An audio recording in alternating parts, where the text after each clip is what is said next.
నీవు నీ చేతుల కష్టార్జితమును అనుభవించెదవు. Here we see the hard work. Many of us will work hardly. అర్థమైందా? ఎవరు ఇంగ్లీష్ పండితులు ఎవరు లేరా?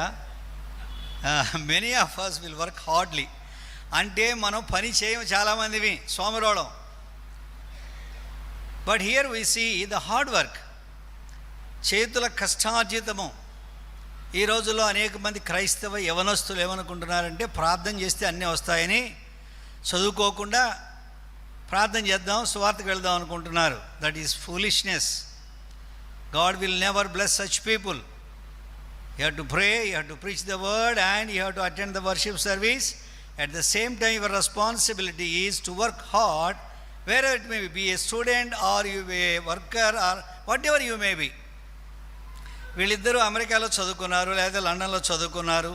ఈ ఉన్నతమైనటువంటి ఎంటెక్ లేకపోతే ఎంబీఏ ఇలాంటి కోర్సులు వారు చేశారంటే it is purely hard work. God always blesses those who work hard. సామెతల గ్రంథంలో మనం చూసినప్పుడు సోమరి వానికి ఏమీ దొరకదు. సోమరితనం అనేది క్రైస్తవ జీవితంలో ఉండకూడదు. ప్రార్థన చేస్తున్నాను, నేను చదువుకోను, దేవుడే సహాయం చేస్తాడు, దేవుడే వచ్చి నా చేతితో పరీక్ష రాయిస్తాడంటే ఇవన్నీ కూడా నమ్మనటువంటి సత్యాలు. ఎక్కడో ఒకటి జరిగి ఉండొచ్చు, ఆ సందర్భం వేరు. అయితే నీవు కష్టపడి చదవాలనేటువంటి విషయాన్ని, కష్టపడి పని చేయాలి. దేవుని వాక్యం చెప్తుంది, నీ చేతికి వచ్చిన ఏ పని అయినను నీ శక్తి లోపం లేకుండా చేయుము. Our God is a God of working. Even today He is working. He is working in our hearts. He is working in our hearts. God is working in me అనే పాట ఉంది ఇంగ్లీష్లో. దేవుడు మనలో పని చేస్తున్నాడు. He is bringing us into His image. కనుక దేవుడు ఇంకనూ పని చేస్తున్నాడు. యేసుప్రభువు వారు అన్నాడు, పగలున్నంత వరకు మనం పని చేయొచ్చుండవలను, రాత్రి వచ్చినప్పుడు ఎవడనో పని చేయడు.